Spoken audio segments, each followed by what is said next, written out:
Chapitre 19. Celui qui vit par l'épée, mourra par l'épée. Charlie avait voulu jouer au révérend, il avait laissé faire sans rien dire. La sentence était tombée, sans commentaire. Il aurait pu croire en avoir terminé, mais voilà que maintenant, ils exigeaient qu'il profane tout ce qu'il avait de plus sacré dans sa vie. Et bien sûr, lui, il n'avait rien dit. Il avait fui. Il avait fui autant qu'il avait pu. Il avait gardé ses yeux bien bas. Il avait évité toute surface vitrée. Il avait évité tout ce qui réfléchit. Quelque part, il savait ce qu'elle dirait. Au fond de ses os, il savait quoi et comment. Il avait traîné les pieds pour retarder le camp, comme si ça pouvait changer quoi que ce soit.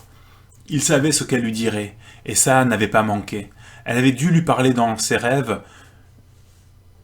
Elle avait dû lui parler dans des rêves qu'il s'était empressé d'oublier. Ah, si seulement il pouvait aussi oublier ce qui se passait durant les journées. S'il pouvait faire en sorte d'annuler ce coup de fil qui a détruit sa vie, ma vie, mon confort, comme s'il n'y avait que ça qui comptait. Il ne pouvait empêcher Kiss et sa famille de brûler vifs dans leur voiture retournée. Il ne pouvait les empêcher de supplier, de taper de toute leur force sur leurs vitres et leurs portières verrouillées. Il ne pouvait les empêcher de s'étouffer ni leur peau d'éclater sous la pression de l'eau et de la graisse surchauffée.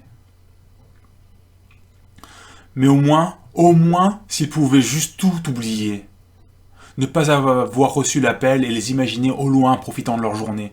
Oui, si seulement ils pouvaient juste se lamenter du nouveau fossé qui s'était immiscé entre lui et son ami, comme c'était la chose la plus grave du monde. Ah oui, s'ils pouvaient se plaindre et geindre, se languir et maudire leurs entêtements combinés, se sentir vaguement irrités d'avoir à attendre avant leur prochaine retrouvaille.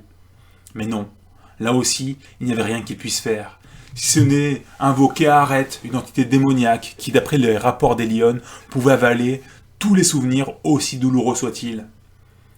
Il ne pouvait non plus échapper à la voix, et bien sûr, fatigué de fuir, dans un ascenseur bondé, les portes s'étaient refermées sur lui, de grands miroirs en pied, et là, la voix l'avait regardé, elle lui avait souri cruellement. Elle n'avait rien dit jusqu'au dernier moment. Et là, juste avant que les portes s'ouvrent, avant d'avoir l'opportunité de fuir, la prochaine fois, ce sera ta femme et tes gosses. Alors, t'as rien à me dire ? Non, par pitié, pas Olivia, pas Hunter, pas Eva.